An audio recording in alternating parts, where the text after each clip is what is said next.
Live from New Delhi, you're watching DD India Live, India's voice to the world. I'm Mark Lynn. Namaskar. Coming up in the next 30 minutes.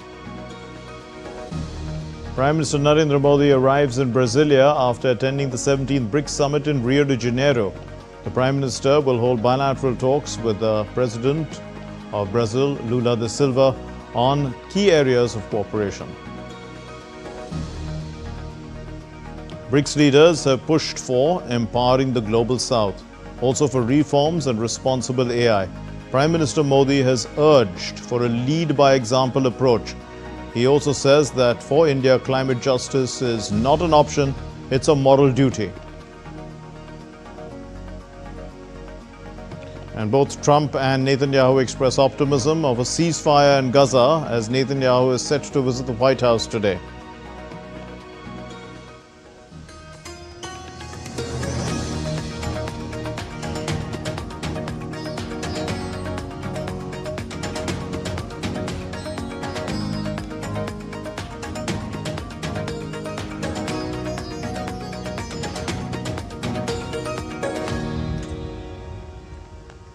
Prime Minister Narendra Modi arrived in Brasilia after attending the BRICS summit in Rio de Janeiro. The Prime Minister is in Brasilia on a state visit to Brazil, where he will hold bilateral discussions with Brazilian President Luiz Inácio Lula da Silva on broadening of the strategic partnership between the two countries in areas of mutual interest, including trade, defense, energy, space, technology, agriculture, health, and people-to-people linkages. Earlier, Prime Minister Narendra Modi addressed the session on environment, COP30 and global health at the BRICS summit in Rio de Janeiro. And in his intervention, Prime Minister Modi had stressed on strengthening shared efforts to make the planet healthier. The Prime Minister noted that for India, climate change and environment protection have always been subjects of the topmost priority. This has also been a part of our ancient culture. We're going across there to get visuals coming in from Brasilia. This is the Prime Minister receiving a warm welcome on his arrival at the airport in Brasilia. He's there on a state visit.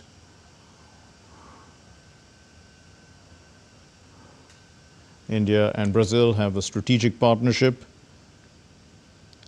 Brazil is India's largest trading partner in South America.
Well, there it is. We can see that Prime Minister has arrived in Brasilia, the capital of Brazil. He's there on a state visit. Now, this is an important visit because the two countries, even though they are so far apart in two different continents, the South American continent, India, of course, a subcontinent on its own, and distance has not kept the two countries apart. In fact, they are close ties, and it's quite unique because at the same time as Vasco da Gama actually landed in India, the Portuguese also had found Brazil, and of course they colonized that particular area. They also colonized bits of India, but that has also led to some sort of a closer connection between the two countries because trade has happened from that period of time between Brazil and India. And that Portuguese connection continues to remain quite strong. As we did see in a story sent by our correspondent, Indian cattle breeds have been exported to Brazil and have helped in the dairy farming sector in Brazil to a large extent. India continues to be the largest trading partner in South America. I mean, in terms of Brazil is India's largest trading partner in South America. And if we look at trade, in fact, in last year, 2024-25, had reached about $12 billion. And it is very balanced because $6 billion, $6.7 billion is what India exports to Brazil, and India imports from Brazil almost $6 billion, about $5.43 billion. If we look at the kind of products that India is sending to Brazil, they are mostly petroleum products, diesel, agrochemicals, insecticides, fungicides, chemicals, pharmaceuticals, some engineering products and the like. And Brazilian exports to India, or what India imports from Brazil, these include crude oil, soya oil, some non-monetary form of gold, raw sugar, cotton, gum, wood, turpentine, oils, and the like. There's a growing Indian community there in Brazil. They're not very large currently. Most of them are in Sao Paulo, but there are some that are based in Rio de Janeiro and in Brasilia as well. Some of the Indian companies that are present there are the Aditya Birla Group, Sterlite. They have also opened offices there. There's only an upward trajectory, in fact, and there's a lot that can be focused because both countries are looking to bring about reforms in the UN Security Council and looking for permanent seats there. Now, Prime Minister Narendra Modi had met with the President of Uruguay, Yamandu Orsi, on the sidelines of the BRICS summit in Rio de Janeiro in Brazil.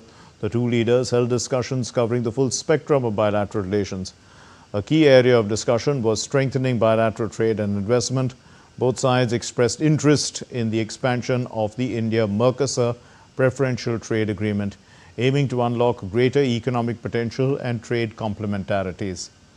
Prime Minister has expressed his gratitude to President Orsi for the strong condemnation of the recent barbaric terrorist attack in Pahalgam. He's appreciated Uruguay's solidarity with India in the fight against terrorism in all its forms and manifestations. Prime Minister Narendra Modi also held a meeting with the President of Bolivia, Luis Alberto Arce, in Rio de Janeiro on the sidelines of the 17th BRICS summit. The two leaders reviewed bilateral cooperation. They expressed satisfaction with the progress achieved. They expressed satisfaction over the ongoing development cooperation between the two countries, including through quick impact projects and capacity building initiatives under the ITEC scholarship programs. Now, Prime Minister Modi has expressed solidarity with the people of Bolivia in the wake of the severe flooding that has taken place in March and April of this year in La Paz and several other parts of the country. He has congratulated Bolivia on joining the International Solar Alliance.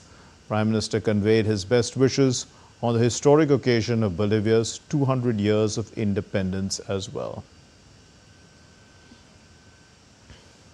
Earlier, Prime Minister Modi had addressed the inaugural session on reform and global governance and peace and security, as well as a session on strengthening multilateral economic, financial affairs and artificial intelligence at the 17th BRICS summit in Rio de Janeiro. The Prime Minister underlined that terrorism was a grave threat facing humanity. The Prime Minister called for working towards responsible AI. Prime Minister Narendra Modi addressed the inaugural session on reform of global governance and peace and security, as well as session on strengthening multilateral economic financial affairs and artificial intelligence at the 17th BRICS summit in Rio de Janeiro, Brazil. In his address at the inaugural session on reform of global governance in peace and security, Prime Minister Modi reaffirmed India's commitment to enhancing the voice of the global South. PM Modi stated that global governance institutions such as UN Security Council, the International Monetary Fund, World Bank, and the World Trade Organization must undergo urgent reform to reflect contemporary realities. Calling for strong global action against terrorism, Prime Minister Modi noted that those funding, promoting, or providing safe havens to terrorists must be dealt with in the harshest terms. Honorable Prime Minister underlined that terrorism was a grave threat facing humanity. In this context, he noted that all the leaders have condemned Pahalgam terrorist attack in strongest terms. While in his address at the session on strengthening multilateral economic financial affairs and artificial intelligence, Prime Minister Modi said that BRICS could play an important role in shaping a multipolar world. Prime Minister Modi offered four suggestions. First, BRICS New Development Bank must follow demand driven principle and long term sustainability for granting projects. Two, the group considers setting up a science and research repository which could benefit the global South countries. Three, focus must be given to make the supply chain of critical minerals secured and resilient. And number four, group should work on responsible AI while looking into the concerns of AI governance. It should also give equal importance to promoting innovation in the field. At the conclusion of the leaders' session, member countries adopted the Rio de Janeiro Declaration. The leaders in the declaration noted that we reiterate our support for a comprehensive reform of the United Nations, including its Security Council, with a view to making it more democratic, representative, effective, and efficient. We condemn in the strongest terms the terrorist attack in Jammu and Kashmir on 22nd April 2025, during which 26 people were killed and many more injured. We reaffirm our commitment to combating terrorism in all its forms and manifestations, including the cross border movement of terrorists, terrorism financing, and safe havens. We extend full support to India for its BRICS chairship in 2026 and holding the 18th BRICS Summit in India. On the sidelines of the 17th BRICS Summit in Rio de Janeiro, Prime Minister Modi also held bilateral meetings with various world leaders. PM Modi met the Prime Minister of Malaysia, Anwar bin Ibrahim. PM Modi thanked Prime Minister Ibrahim for his strong condemnation of the Pahalgam terror attack. Prime Minister Narendra Modi also met Cuba's President, Miguel Diaz-Canel Bermudez. The two leaders reviewed bilateral ties in the areas of economic cooperation, development partnership, fintech, capacity building, science and technology, disaster management, and healthcare. Besides this, Prime Minister Narendra Modi also met his Vietnamese counterpart Pham Minh Chinh on the sidelines of BRICS Summit in Brazil. Bureau Report, DD India. Prime Minister Narendra Modi shared some glimpses of his visit to Rio de Janeiro on the social media platform X. The Prime Minister described the Rio leg of his visit as very productive. And during this visit to Rio, the Prime Minister had extensive deliberations, at the BRICS Summit. The Prime Minister also complimented President Lula da Silva and the Brazilian government for their work during Brazil's BRICS presidency in making this platform more effective. And he said that his bilateral meetings with various world leaders during the summit are going to strengthen India's friendship with several countries.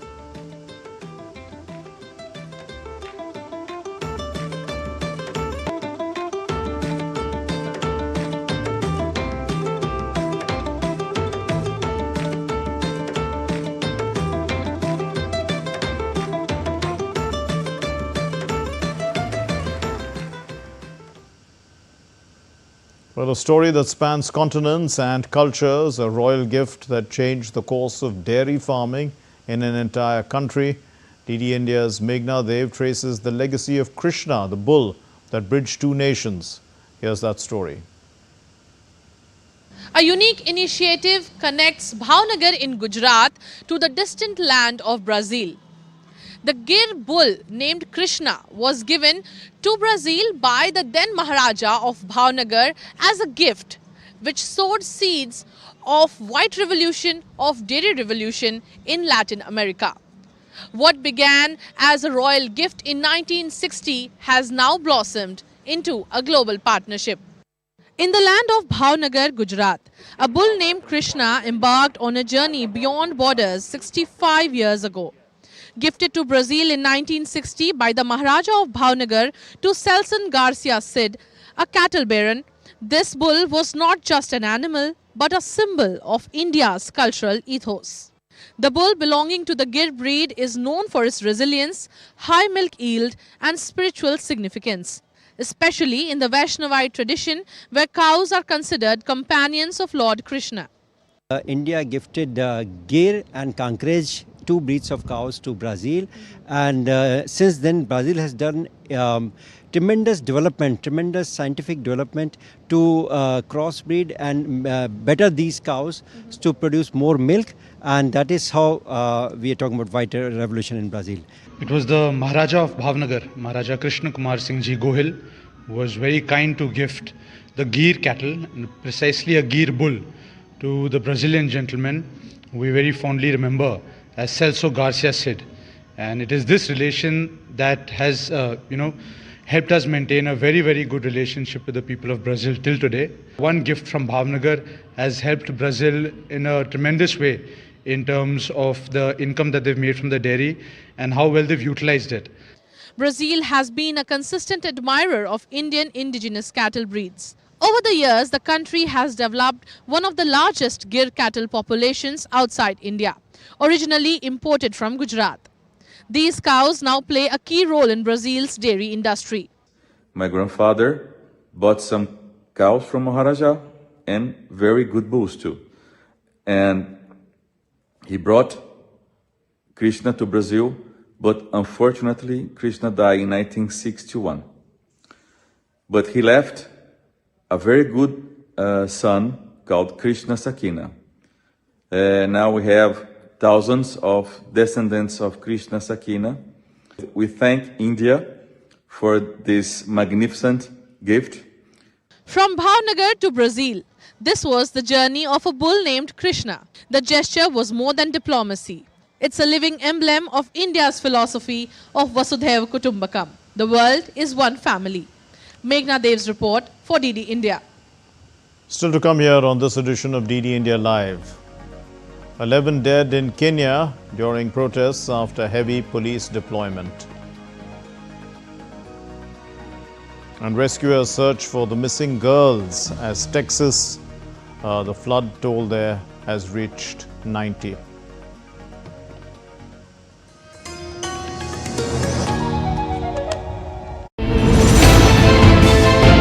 Geopolitics and trade deals.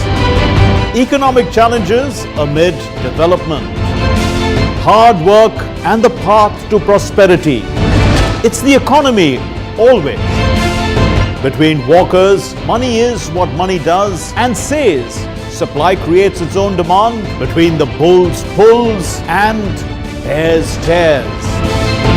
When supply chains globalization and India rises to the podium. We'll get you centered with the economic brief at 8 p.m. every Thursday on DD India.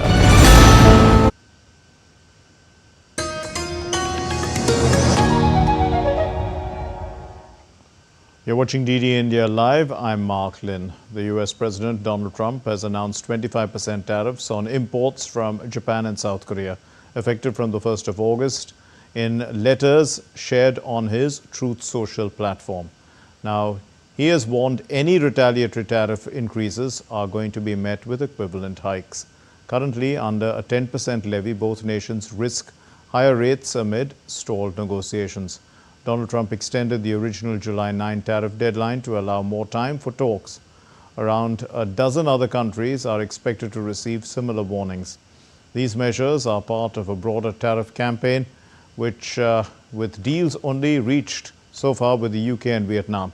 Financial markets they've reacted negatively, in fact, and the US listed Japanese automaker stocks, they have fallen quite badly. Okay. focused on. The president will also sign an executive order today delaying the July 9th deadline to August 1st. So the reciprocal tariff rate or these new rates that will be provided in this correspondence to these foreign leaders will be going out the door within the next month, or deals will be made. And those countries continue to negotiate with the United States. We've seen a lot of positive developments in the right direction, but the administration, the president, and his trade team want to cut the best deals for the American people and the American.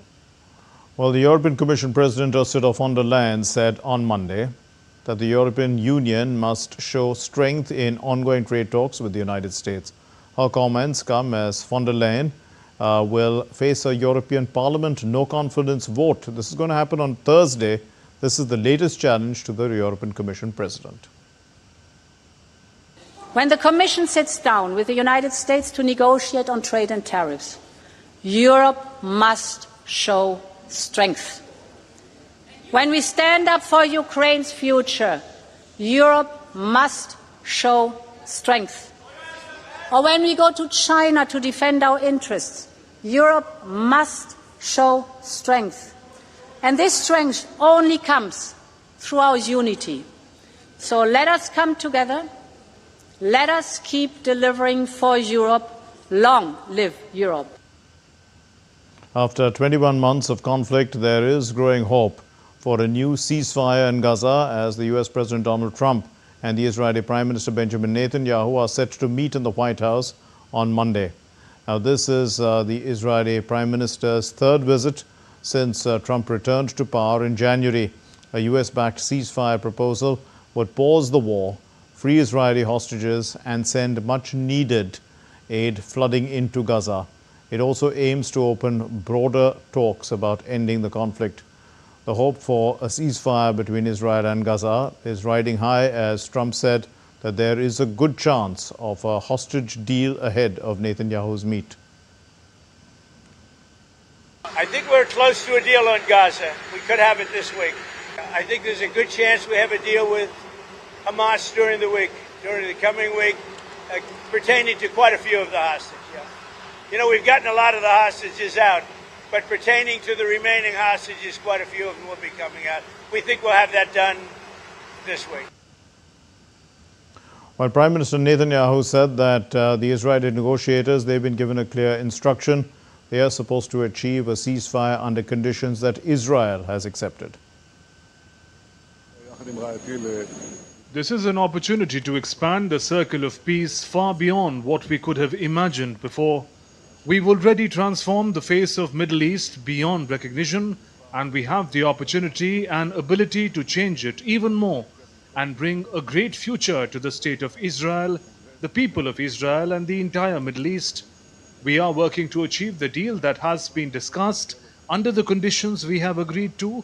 I've sent a team to negotiate with clear instructions. I believe the conversation with President Trump can definitely help advance this outcome.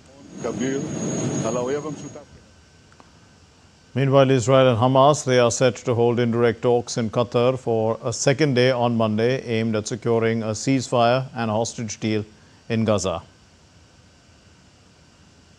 The U.S. envoy Thomas Barak met the Lebanese President Joseph Aoun.